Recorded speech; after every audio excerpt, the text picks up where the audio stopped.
Hi, I'm Jennifer Woosley Saylor. I'm a licensed professional clinical counselor and the kid of a cop. And this is the podcast When the Call Hits Home. Hey everyone, it's Ashlee Gethner. I'm a licensed clinical social worker and I'm also a child of a police officer. All right. Well, I think it's exciting that it's just you and I today, Ashley. Been a long time. I know it has, but I do want to thank all our guests. We've had some incredible guests, and the most important thing that they gave us was their time. But more than that, they shared some incredible stories. So I'm really just grateful for all of them. I really couldn't Um, agree more. I feel like we've yeah. learned so much. Yes, exactly. And especially, I think having the experience with firefighters and kids of firefighters and people that are dispatchers and paramedic, we do need some paramedic kiddos. So if you're out there and you're a Yeah, shout paramedic out. kid, we Get want you on. on the podcast. Yeah. Yeah, absolutely we do. And one thing I would like to say is just, again, I know we make these little videos on social media and we're so thankful and we are, but it's still just very incredible. I mean, we're over 7,000 followers now. We've had all these Jeez listeners. Louise. I mean, and I don't know, Jennifer, about you, but like these messages we get, Oh, they yes. are life. Like it Mhm. refuels me, tells me what we're doing is such a good thing, and so many people are connecting. So I'm excited. I mean, Yeah, I appreciate that. Somebody stopped me and asked me like where we're at with followers, and I was just like, I said, I feel so silly that I keep saying thank you, but it's grown so much. So to our listeners, we're very appreciative of you and all the support that you've given us. yeah, absolutely. So one of the things that Jennifer and I discussed, well, we always discuss, which I think is really cool. So Yeah. this helps us, like, not only do we meet new people, do we have these episodes, but then you and I are always processing together afterwards, Yeah, which we is are in a something lot of powerful. dialogue. Yeah. Yeah. Hmm. And this last one, so Caitlin opened a lot, Hmm. which was incredible. It needed to happen. I think she really took us to a place that, is a big portion of this right now. So we can't turn our heads to that. And it was powerful. But then it led to us talking and Right. discovering some differences and some things that we thought we should bring to the forefront today and have a discussion on. Well, can I start with that a little bit? Because I I think mean, I please. did bring to you, because Caitlin was an incredible guest, and I was so appreciative of what she brought and her experiences. And it made me reflect a little bit after we were done recording. And I was like, man, I don't necessarily know that I experienced the same thing that you and Caitlin were talking about in terms of, I don't know how to put it, I guess the feedback maybe you were getting from your peers or things like that. And I recognized like, wow, I didn't necessarily have that experience. And in reflecting in that, I was like, what's that about? And some of it I think I recognized, which kind of bums me out, is that I'm a little bit older. No, stop it. Stop it. I'm from the late 1900s, Stop. and I don't but know. My brain just went to like every like Halloween type. right.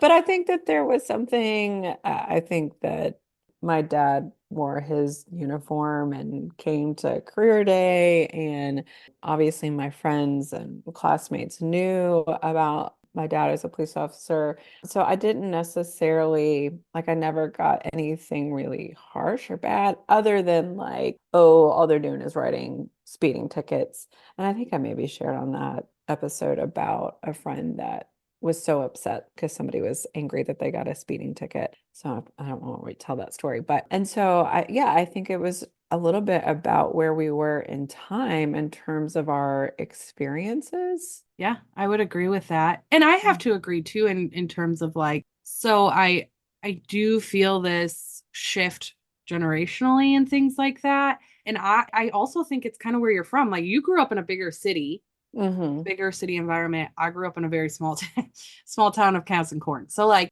but I didn't. I agree with you in that at least with school, I don't remember really having anyone press me, I guess, about my dad being an officer. I would Hmm. get like jokes here and there, or like just like, oh, don't tell your dad, like, Right. things like stupid like that where you're like, ha ha ha. I never got like anything incredibly like scary or intense, but I think for me like that hit more towards my when I was in college. Right. And then like my master's program and stuff that I've talked about before. So I do agree with you on that too. It's just, I just wonder if there's so much of this location being a big Right. factor of it as well. I didn't even consider that, I just because you're always in your Bears gear, you're from Chicago. This is actually Yeah. a new bear sweater, everybody. So this is Yeah. bear sweater 1 million that I did not need, that I just got. That's cute. I'm not going to reference my shirt till later. So I think that I was in a more urban setting for sure. I didn't think about that in terms of where you grow up and I guess the question that I have for you, Jennifer, if you don't mind me asking, is like, where was your dad at? So, like, the biggest, and I know we've talked about this, but the biggest event, like I guess the first, let's put that there, not first of my realization, let me make that clear too, of things happening was Ferguson, I believe. Mhm. Where was your dad at career-wise when that unfolded? Oh, he was retired by Okay. then. Yeah. Okay. So my dad had his career in Louisville Police Department that then turned into Louisville Metro because the city and the county merged. And he kind of jokes he was on to get some of those county benefits because when they merged, he wanted some of those county benefits. But I think he was only on for a little bit longer. And then, which I do think this was probably a great benefit to him in his career, but he, I guess, was recruited to do, oh gosh, there's a much more diplomatic way to say this, but policing overseas, where you're contracted and you're helping places that need police support to kind of help with police departments kind of getting off the ground or security forces Wow. getting out of the ground. And so he had an opportunity in Liberia, Africa. And so he was there for a year. And then he had an opportunity and was in pristine Kosovo. And with that, he worked with the UN quite a bit. I don't have his Nice. resume, so he, I want that resume. My goodness. and then I think obviously was in the Middle East for a little bit as well. So all of that, I think he was back stateside when all that happened with Ferguson, but he was not by any means active in the police department. And I think that that's where me and Caitlin probably aligned on that stuff, right? And that's something that I know we talked about wanting to bring up today. So I'm going to share. This is so embarrassing. Oh, It is now when I look back on it, right? But also I'm glad I have these memories. I'm glad I have these things to remember and to hopefully help others. But after Ferguson happened, there was a trickle down effect. We see this a lot now, especially with research and things, with police officers kind of being more targeted. So more targeted attacks. And I believe, now I'm going to mix it up. So someone's going to fact check me and I'm going to get a nasty message, but it's okay. I believe it was either Louisiana or Texas that after Ferguson happened, there was a targeted attack on police officers where I think about 4 officers or 5 officers were shot and killed. And I was driving to school and the radio was talking about it. And they, were like, I have goosies, I have the goosebumps. If you are a child of a first responder or are a first responder, like we would love to hear from you, like call in. And I was so hesitant, but I just remember being so overcome with emotion. Because that was my greatest fear at that time, right? Like, again, I don't know if it was just this reality sinking in or I was old enough to recognize. Now, obviously, I know now that that could have happened to my dad at any point in time in his career, but everything was so heightened. right. And something that I know we want to dive into here is that I didn't escape it, right? So like I heard it on the news, I heard it on the radio, but at this time in life, social media is huge. So all I'm seeing is these things on social media as well. So as like, gosh, I mean, a teen going into adulthood, like my anxiety was super ramped up. But I ended up calling into this radio station and I cried. Oh God, I hope nobody has that. Like, I hope that's gone on air because I was just trying to get like, I just wanted them so badly to understand that like not all of them are like that, right? Or like Right. how personal it was for me to feel that like now Mhm. my dad is going through this, or I could lose my dad at any minute, and what have you. So like that time was just so crucial, I think, for a lot of us. And I think that's where Caitlin was coming from as well, of just you have all of a sudden the world kind of caved in a little bit. Right. And Right. you were like, what? And my I have Facebook statuses that, oh, again, memories that you cringe. You're like, oh, can we just, I don't necessarily cringe so bad at those ones, but just it when I read them, it just reminds me of like how desperate I was in that time to just be like, can everyone just like see my dad for who he is and not the uniform that Right. he's wearing? Right. But I think that that's the biggest part of that was just it never stopped. So it was the social media aspect of it that really, like got me in a tailspin of just anxiety, of pure Mhm. anxiety. And I think that that's even escalated more so now Oh, totally. Mhm. than even when I was, like back Right. then when I was in my master's program and things like that. So I don't know what your thoughts are on the social media realm of things, but I do think that that's something we have to talk about because I don't know that these kids are getting a break from seeing it. And not just kids, I guess, right? Like No. Yeah. all family members, spouses trying to check on their loved one who is an officer or, even firefighter, anybody who's on scene. Like it's so much more accessible now to like watch it live, Right. which is a whole different world. Oh, a very different world. Yeah, I mean it's interesting and I appreciate you sharing that experience, Ashley. Just to be very transparent, like I obviously knew what was going on. And I remember being some discussions in different places about that. And it just didn't hit as hard. And I think it's exactly right. I didn't have somebody that was in a uniform that was in, my family at that time. And obviously I cared about people that were showing up and having those experiences, but it wasn't so like in front of my face. Yeah. But we'll talk about an experience that I have again in the late 1900s where, and I think it's such a smaller version of what we're talking about here. But my dad was in homicide for a while, and I was in middle school. And with my dad being on homicide, he was sometimes on the news because of different things. Mm. And I had a classmate tell me, like, oh, I saw your dad on the news. Well, I didn't think anything of it. Like, okay, like he'd been on there before.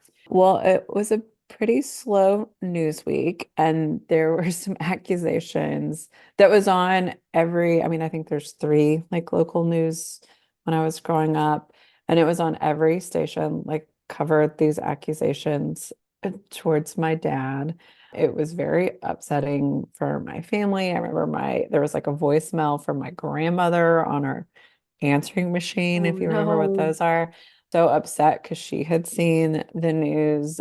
And unfortunately, it was just a false accusation, but because there was not a lot going on, like, it was the headline in this, a city, but like, our community.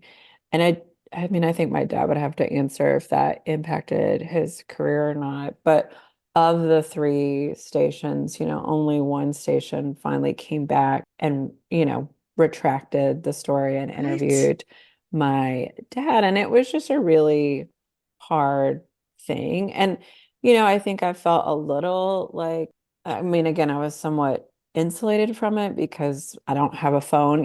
Like it was more of like this thing that my parents were going through. And I remember it upset me for my dad, but then it like upset me for my grandparents and that they Yeah. were worried about him.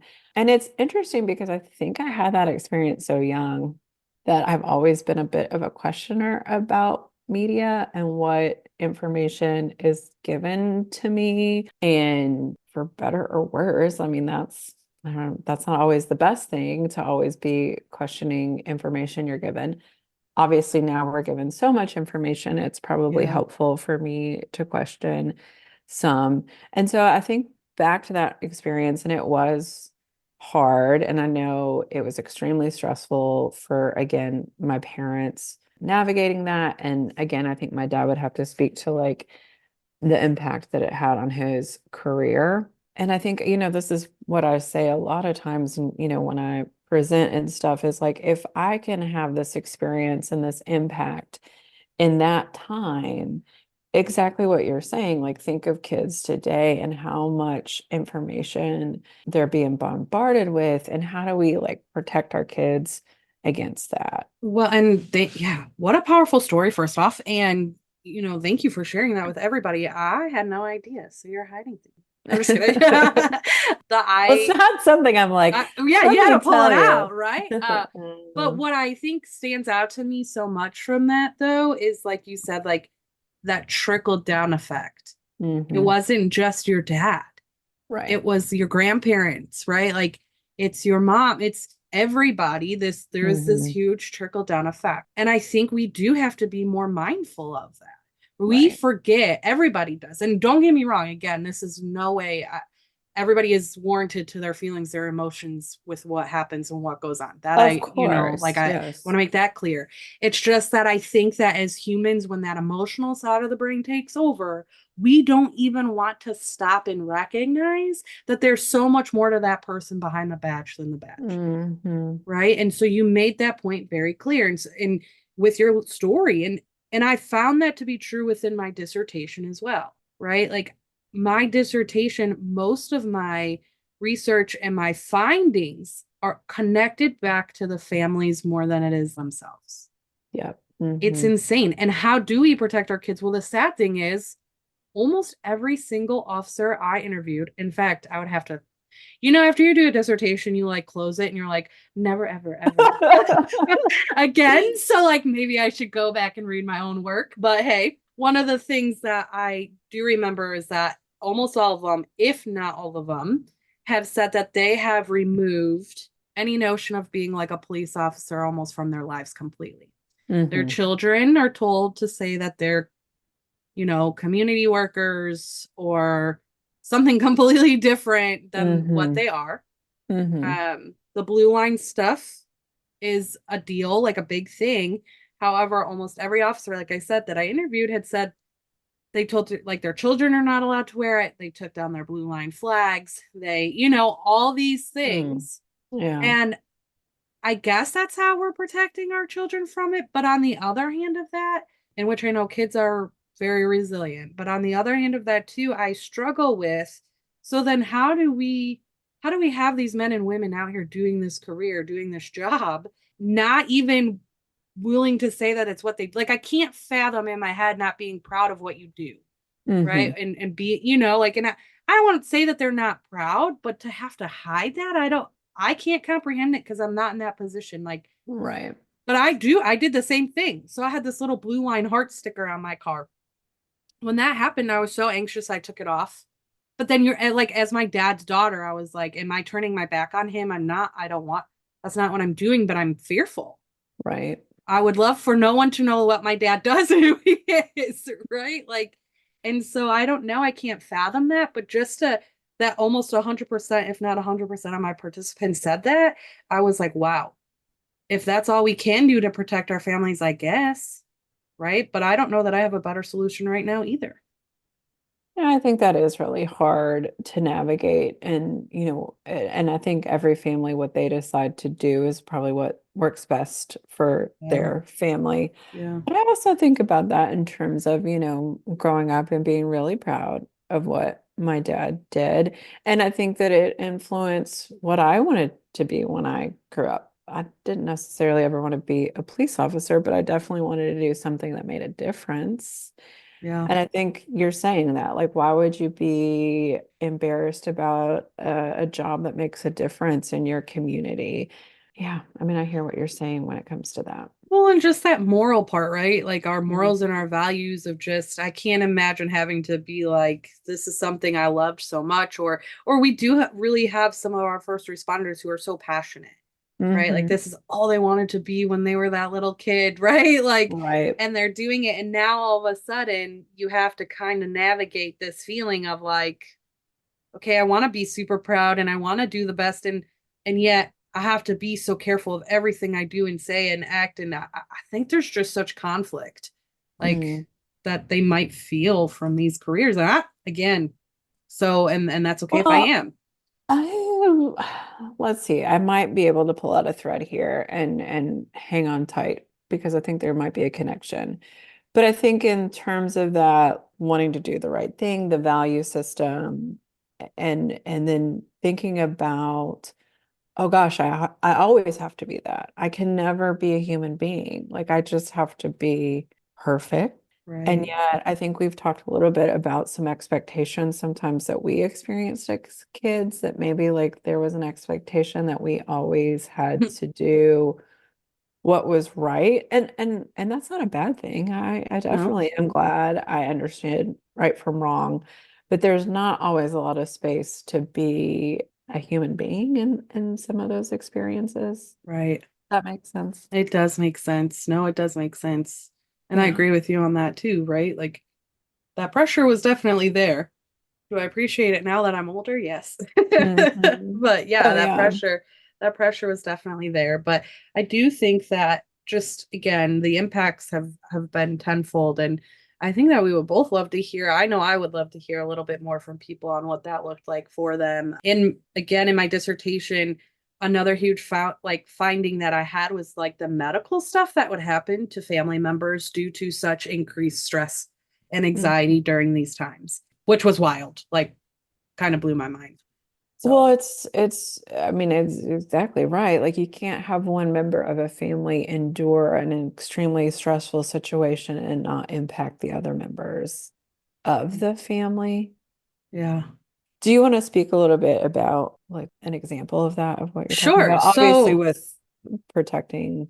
yeah, and everybody like obviously in terms of my dissertation, there's no names in it or anything. So if you went to read it, you wouldn't be able to identify, which is nice. But what some of the things that I was getting told were like anxiety, forcing them to go to school, not wanting to go to school, kids like throwing up, having a hard time going to bed, kind of those subtle things. One that really stands out to me though, that like, man, I probably think about it too often, to be honest, was a child whose parent was on the front line. Actually, both parents were on the front line. So, oof, right, of civil Mhm. unrest events. And I had such a slew of officers be like, I wasn't home for weeks, Yeah. not seeing Oh, their I kids heard for those weeks. stories. Yeah. Yeah. Like extended And family had to come in to yep, help caretake because they weren't home. which is insane, right? But Mhm. because their child had access to Facebook and like live feeds and stuff like that, their child actually started to have seizures. Hmm. So like landed in the hospital and everything, and the only thing the doctors could come from that was that it was like anxiety induced, like such high stress on the Yes. body. And um I just thought I just remember hearing that and I was like, that's insane. You know what I mean? Like Yeah. that is so scary. So now, right, if you can imagine, child is having seizures, but these parents have no choice but to continue working Right. because of what's going on. I mean, you know what I mean? So like you just said, we have grandparents, all these Yeah. different type of family members trying to deal with this. And it's just how much some of these people's world truly crumbled, Hmm. during these Yeah. events, due to these events. And I just remember being like, I don't know. Of course, I went into this knowing that I was going to get things and stories, but there was just that one for sure stood out to me. And just the mere like magnitude of officers saying how their kids were responding, obviously behavioral issues, they're Yeah. young, Yeah. seeing younger ones and things like that acting out more. And it was just wild to me. And I remember kind of being like, well, this is the whole purpose of why I wrote it, because all I really hope for is that people can read these things and realize that there's a much bigger system impacted than what sometimes we think individually. Right. Um, and we all do it. So, Yeah, you of know, course. and I just, yeah, I don't know. It still just sits with me. It sits with me in ways that motivates me, of Yeah. this is why we do what we do. This is why I want to talk about it. Like, I would hope some of these kids or officers that are listening that may relate to this do reach out to us and say, let Hmm. me share my story then too. Oh, yes, please. We welcome that for sure. And then I think as, mental health professionals, what I come back to is just dialogue with your kids. Obviously in those situations, I mean, if you're not home to see your kid, you can't have a conversation. I'm not trying to say that, but I think the more often we can be really honest. I don't know, this might be a overshare a little bit. I told you I was in a training all day yesterday, and it was for required like suicidal awareness training. And some of it was just about conversations and when you have younger clients, and made me reflect as a parent, which of course is a huge fear about your child and, suicidal thoughts. And I have a little one, but like, oh gosh, when will it be the time that we start having conversations about, Yeah. these things? And so I think it is hard as a parent to navigate having hard conversations with your kiddos because you want to protect him, you want to keep him innocent. Like, I'm not trying to like make my kid aware of suicide when he's 5, Right. but I do know that like he said things about something being dead. Like, I mean, there is some places where like Right. we can have those kind of conversations. So, and I think what I often say to first responders is, the one thing you can always guarantee your kiddos is that you love them, and that no matter what, in any situation, you will do your best to be come home and be safe. Yeah. You I know? love that. Mhm. That's so true. I kind of Makes went it on a tangent there, but I hope that made sense. No, I like it. No, I like it a lot. And honestly, of course, my brain, because it just continues. I've people probably know this by now, but it just continues to think and go.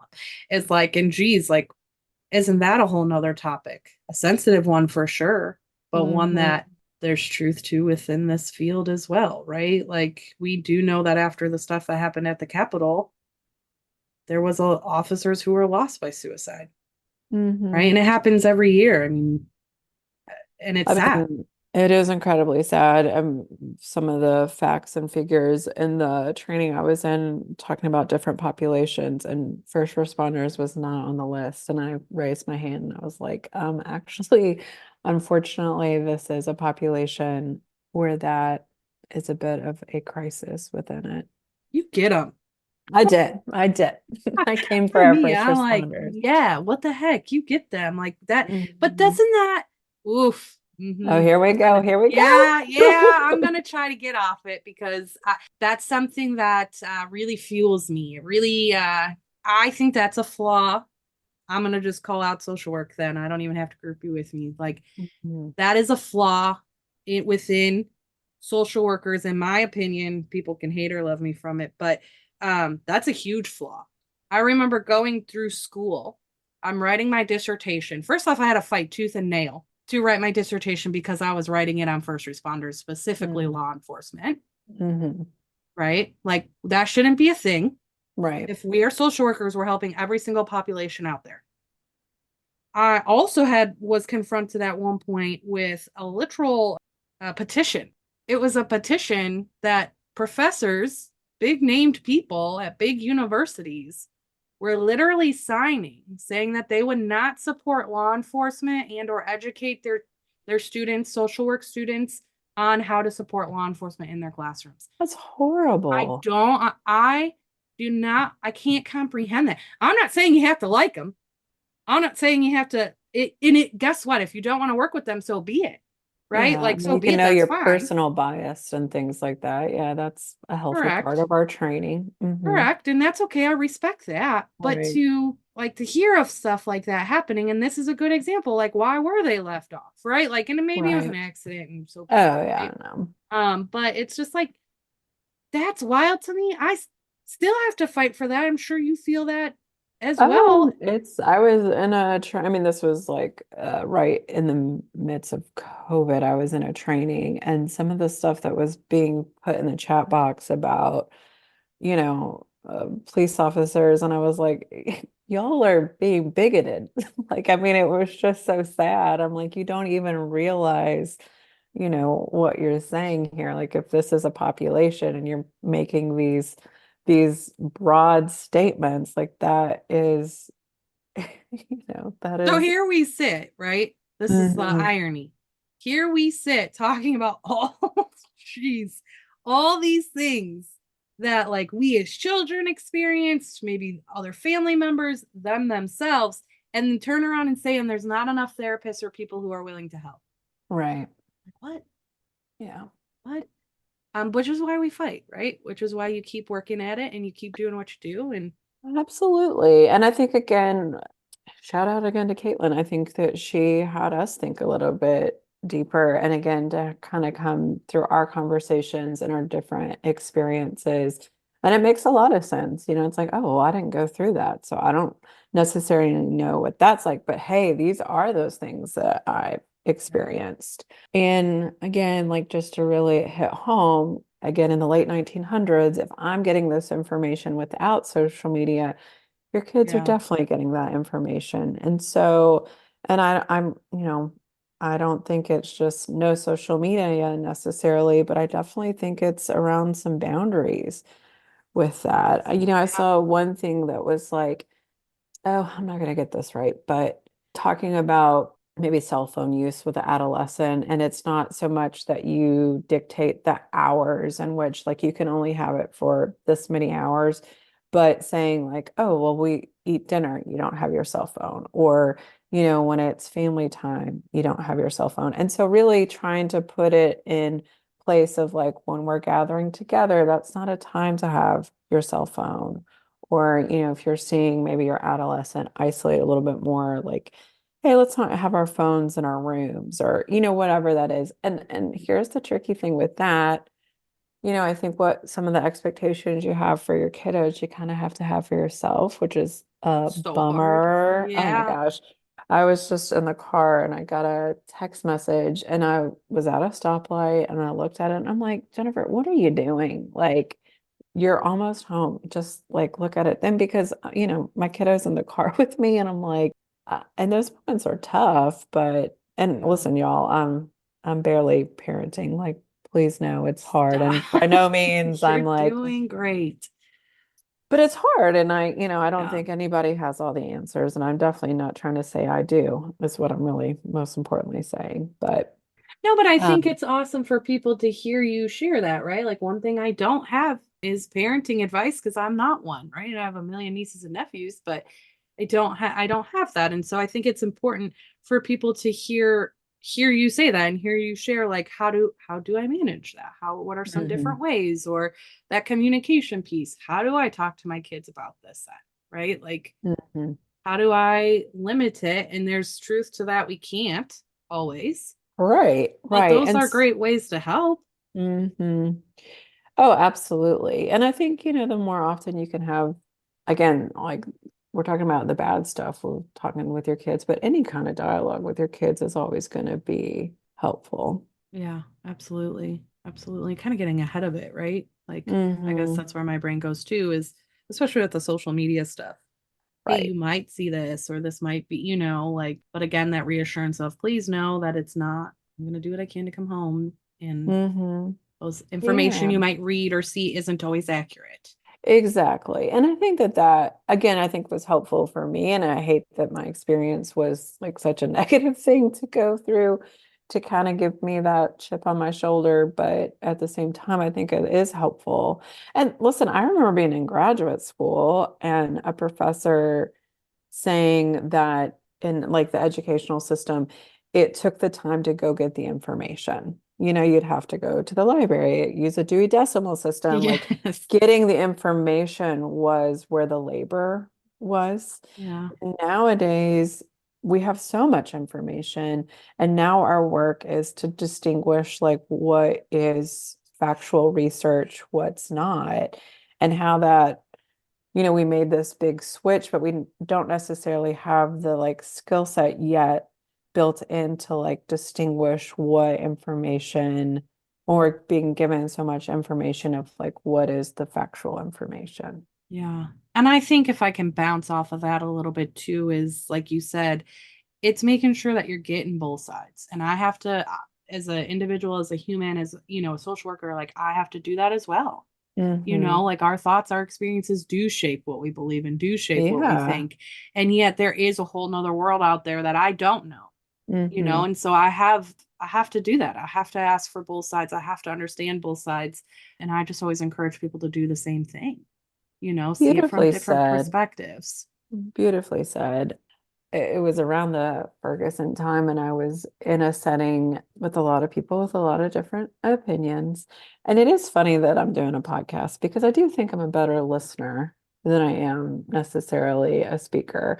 So I'm like, I don't know all my thoughts on these things.